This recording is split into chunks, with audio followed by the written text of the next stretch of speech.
जमीन छीना, वो भी आज रविदास जी के जयंती पर झाल बजा रहे थे, ताल बजा रहे थे। आप सबको संत शिरोमणि रविदास जी की जयंती की बधाई। और मैं बात किसी और की नहीं कर रहा हूँ, देश के प्रधान जी की बात कर रहा था। बड़ा बहुत करिए। तुगलकाबाद में आप सबको पता है, कहने की जरूरत नहीं, बहुत आंदोलन हुए और DDA ने जमीन छीन ली। इधर है और वो भी आज वोट की ताकत से। 5 राज्यों में चुनाव है तो जाहिर है पंजाब में भी खूब मनाया जा रहा है, दिल्ली में भी मनाया जा रहा है। तो खैर उनको भी बधाई, हम लोग तो डेमोक्रेटिक वैल्यूज को मानने वाले लोग। मैं सोच रहा था इसमें बहुत सारे टॉपिक इश्यूज दिए हुए, जातिगत जनगणना, ठेकेदारी में हिस्सेदारी, बहुत अच्छे अच्छे वक्ता हैं, अली अनवर साहब हैं, सुधांशु है, डॉक्टर रितु सिंह हैं, अवधेश हैं, तमाम लोग बात रखेंगे। मुझे एक्चुअली कहीं जाना है, मीटिंग है, तो मुझे लगा कि मैं पहले ही बोलूं। 2 सवाल के साथ मैं अपनी बात रखने की कोशिश कर रहा हूं कि आखिर हम किसी महापुरुष की जयंती क्यों मनाते हैं? सिर्फ एक सिंबलिज्म है, एक रिचुअल है, या उनके विचारों, उनके दर्शन के कुछ मायने? ये पहला सवाल। और ये जो 2 टॉपिक लिखा हुआ है, मैं संत रविदास जी के विचारों के माध्यम से ही इस पर टिप्पणी करूंगा। दूसरी बात यह है कि आज मान लीजिए, फर्ज कीजिए, विचार तो ट्रैवल करता है, विचार तो आज भी जीवित है। 1450 में उनका जन्म हुआ था, लेकिन विचार तो जीवित है। दुनिया भर में शोध कार्य हो रहे हैं, दुनिया भर में जयंती मनाई जा रही है, दुनिया भर में संस्थान खुले इनके नाम पर, स्कूल, कॉलेज, हॉस्पिटल्स खुले,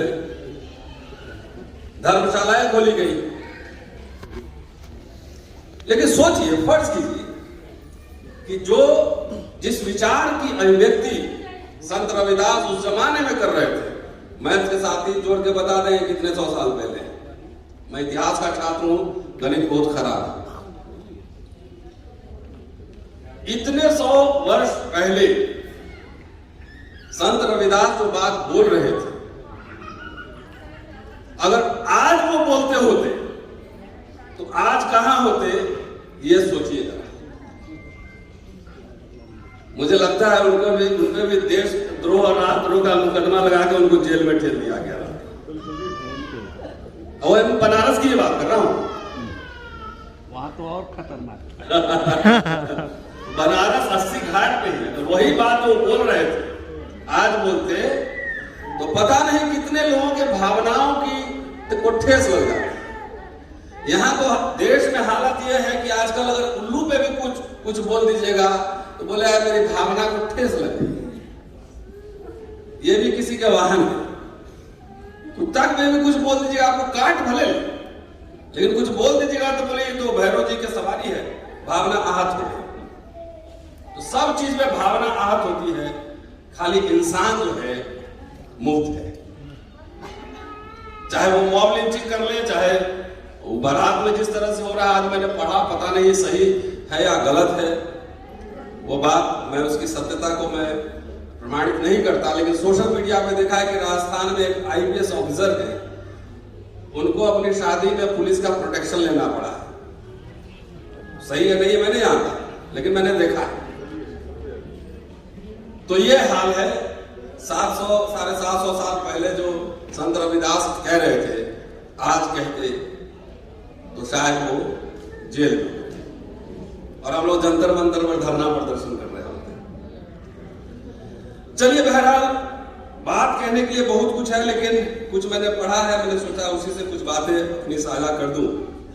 और शायद अगर गंभीर से जनसभा में बात करना और सेमिनार में बात करना दोनों अलग अलग बात है। मुझे पता है कि यहाँ बहुत सारे वक्ता हैं, जो बात मैं बोलना चाह रहा हूं कंप्लीट नहीं कर पाऊंगा, क्योंकि समय को ध्यान में रखना पड़ता है। आजकल अवार्ड पे भी थोड़ा बात कर लेता हूं, मेरा मन था कि इस पे बोलूं, क्योंकि 1789 में फ्रांस की क्रांति हुई थी और 1848 में नवल जी बैठे हुए करेक्ट करेंगे, कम्युनिस्ट मैनिफेस्टो लिखा हो गया था। कम्युनिस्ट मैनिफेस्टो लिखा गया था 1848 में, कार्ल मार्क्स। जाति का विनाश 1936 में, और 1450 में जो बात कह रहे थे संत रविदास, उसको जरा गौर कीजिए, और एक कंटिन्यूटी में पूरा वो सिस्टम आपको दिखेगा। तो आजकल देश का सबसे सर्वोच्च नागरिक सम्मान भारत रत्न, ये मत सोचिएगा कि हम बोलूंगा कि रविदास जी को भारत रत्न मिलना चाहिए, कदापि नहीं सोचिएगा ऐसा। इसका कारण कि आजकल ऐसे ऐसे लोगों को भारत रत्न दिया जा रहा है, कोई कौन सा लीग पनामा में शामिल है वो भारत रत्न ले रहा है, कोई जो है अछूतोद्धार में जाता था और जब घर लौट कर आता था तो कपड़ा सहित स्नान कर लेता था, उसको भी भारत रत्न दिया जा रहा है। तो सबसे बड़ा सिविलियन अवार्ड जो है उसका लेवल यहां आ चुका है। मैं तो यहां तक कहने के लिए तैयार हूं कि समाज ये बोले कि बाबा साहब को जो भारत रत्न दिया था इस लेवल पे ले गए हो कि तुम वापस ले लो, हमें नहीं चाहिए, हमारे लिए ऐसे विश्व रत्न है, कोई इसकी जरूरत नहीं। उस लाइन में हम कैसे बाबा साहब का फोटो देखेंगे जिसमें भ्रष्ट लोग और छदम अछूतोद्धार वाले लोग का फोटो लगा होगा, उसमें बाबा साहब का फोटो नहीं।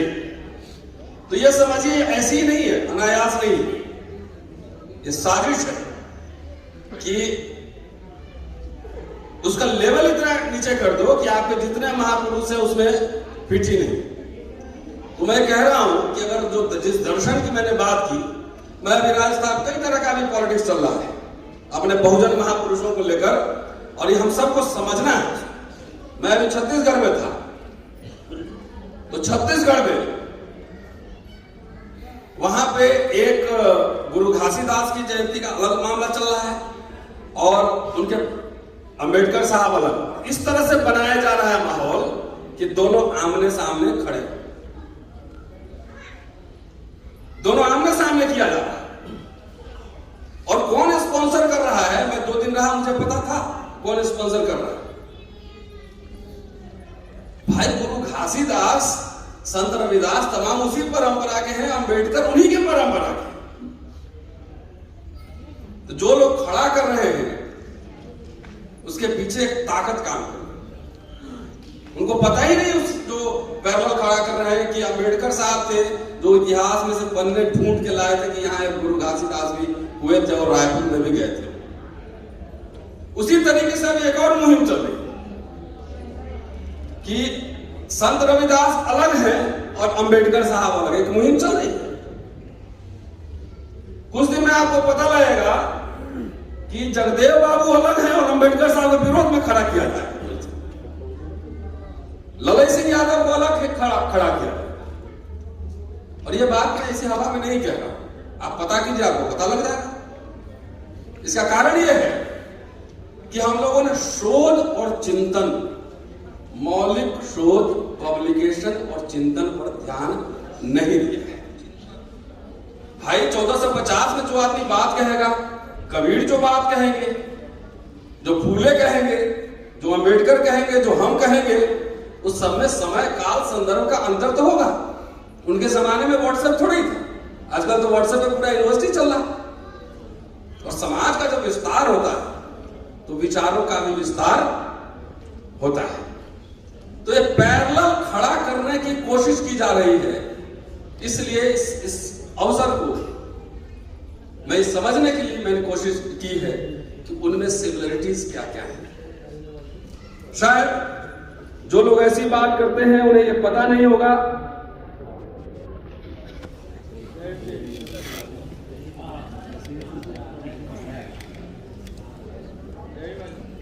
जो लोग ऐसी बात कर रहे हैं उनको पता नहीं है कि अछूत कौन थे और अछूत कैसे बने। इस किताब को डॉक्टर अंबेडकर ने किसको डेडिकेट किया है? मैं अपने लोगों से संवाद कर रहा हूं। हमारे शत्रु कौन है उनको हम जानते हैं अपने शत्रु, अपने लोगों से संवाद कर रहा हूं। जो लोग कह रहे हैं कि ये पैरेलल है, आमने सामने है, आमने सामने नहीं, एक दूसरे की कड़ी परंपराएं जो आगे बढ़ रही है, तथागत बुद्ध से लेके तमाम वो ट्रैवल कर रहा है आइडिया विचार। तो अछूत कौन थे और अछूत कैसे बने, ये किताब डॉक्टर अंबेडकर ने नंदनाथ रविदास चोखा मेला के स्मृति में समर्पित किया है और लिखा है कि जो अछूत जाति में जन्म लेकर भी अपने सदाचरण और सद्गुणों के सभी सद्गुणों की वजह से सभी के आदरणीय बन गए। मैं वैसे लोगों को ये जरूर मैं 2 लाइन पढ़वाना चाहता हूं जो पैरेलल में देखना चाहते हैं कि रविदासिया धर्म अलग है, अंबेडकर साहब अलग है। अरे सब एक ही ब्रांच, एक ही फैमिली के। 1936 में जाति का विनाश लिख रहे हैं डॉक्टर अंबेडकर। और सोचिए संत रविदास कितने साल पहले लिख रहे हैं, जाति जाति में जाति है जो के तन के बाद रैदास मानू न जुड़ सके जब तक जाति न जात। ये जाति का उन्मूलन नहीं है, उन्मूलन ही तो है। बाबा साहब बार बार कहते थे कि भक्ति धर्म में तो मुक्ति का मार्ग हो सकता है कि राजनीति में जो है ना वो सीधे तानाशाही की ओर ले जाने वाले मार्ग। तो ये सिमिलरिटी पैरेलल्स देखिए। सवाल है जिस समय की जिस मोड़ पे हम खड़े हैं, का क्यों नहीं अभी संत रविदास पैदा हो रहे हैं, क्यों नहीं कबीर पैदा हो रहे हैं, बड़े बड़े मंत्री बन रहे हैं, जज बन रहे हैं, कलेक्टर बन रहे हैं। सबको मैं पूछ रहे थे अभी इधर भाई लोग से, बच्चा लोग क्या बनाओगे? तो कोई बोलेगा IIT बनाएंगे, कोई मेडिकल बनाएंगे, कोई कलेक्टर बनाएंगे। तो रविदास जी नहीं बनाओ, अंबेडकर नहीं बनाओ, पेरियार फुले नहीं बनाओ। इतना कैरियरिस्ट हो गए, इतना कैरियरिस्ट हो गए। अभी एक साथी मुझसे कह रहे, एक मेरा छोटा सा YouTube चैनल है, वही अंबेडकर नामा चलता है, तो उसमें टैलेंट हंट चलाते हैं कि जो बच्चे बहुजन जमात के ज्यादातर जो टैलेंटेड है तो आइए थोड़ा सा सीखिए, आपको विदेश हम फंडिंग करेंगे। एक बच्चा भेजा है, दूसरा के लिए अभी फंडिंग अभी शुरू है, जारी है, जर्मनी जाने वाला है। तो साथी एक कह रहे थे कि ऐसा ना हो कि वो भी धोखा दे दे। हमने हाँ, ये बात तो सही है।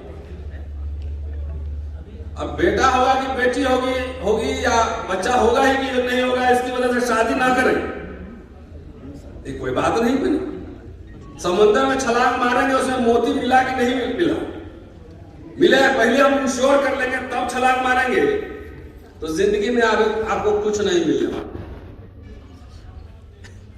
बाबा साहब का एक कोट हमारे मिडिल क्लास लोग जो साहब लोग हैं बहुत कहते हैं कि बाबा साहब ने जिनको भेजा था विदेश पढ़ने के लिए पता नहीं कहां गद्दे में घुस गए।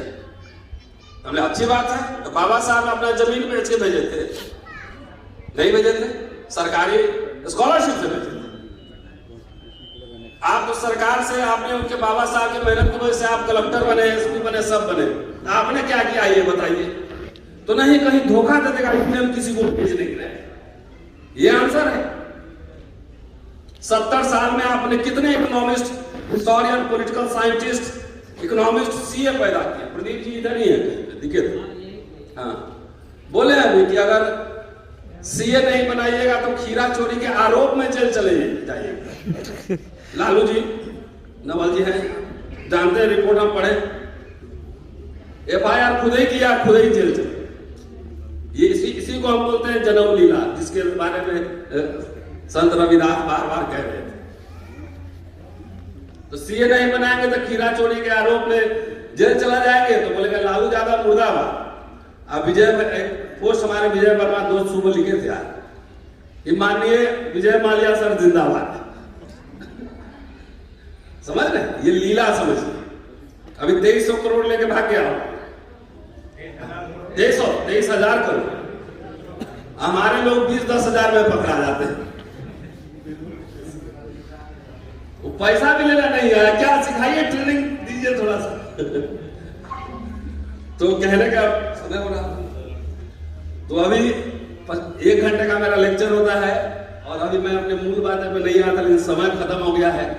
कभी और इस पर पूरी वाणी नहीं बहुत लोग हैं, पूरी वाणी चर्चा होगी। और जाति का प्रश्न जितना उस समय रेलेवेंट था, उनको तो कहते हैं कि ब्राह्मण लोग कंधा पे लेके घुमाया था। आज जाति के सवाल में बोलिएगा तो 4 केस कर देगा, पीटेगा। सबसे ज्यादा शहर में पढ़े लिखे लोग पहले से कह रहे थे कि जातियां जो है वो कोई चाय बेचने वाला पंडित जी और उन बैठा उधर पंडित जी बनाए थे, नहीं ना, यूनिवर्सिटी वाले। जाति बनाया पढ़े लिखे सिद्धांतकार ब्राह्मणों ने। तो जहां जहां ये पढ़ा लिखा ब्राह्मण ज्यादा रहेगा, सवर्ण, सबसे बड़ा जातिवाद वही होता है। देखना है तो आइए, दिल्ली विश्वविद्यालय में पढ़ाता हूं, मेरे कई साथी हैं, सब ऋतु सिंह यहाँ बैठी हुई है। तो सब जो है आइए हम दिल्ली विश्वविद्यालय में जन्म लीला का क्लासिकल एग्जाम्पल सब दिखाते हैं। हमारे दलित पिछड़े मास्टर लोग भी बोलते नहीं, सब प्रिंसिपल अथॉरिटी के पीछे नमस्ते सर घूमते रहता है, आवाज नहीं निकलती। 2-3 हजार वहां प्रोफेसर हो तो भी पेट पाल रहे हैं, लेकिन उसी में से कुछ लोग निकलेंगे। अरे 1000 जाएगा तो कम से कम 5 भी निकलेगा तो 1000 से ज्यादा बराबर काम कर ले। तो सवाल है कि जयंती है, आप सबको बधाई, लेकिन याद रखिएगा चलते चलते मैं कह रहा हूं, उस दर्शन की जो मैंने बात की थी, उस दर्शन से मन से कह रहा हूं कि भारत में अगर कोई नोबेल प्राइज अगर डिजर्व करता है तो वो संत गुरु रविदास हैं। उनकी वाणी को पढ़िए, समझिए, सब कुछ मिलेगा। शुक्रिया, जय भीम।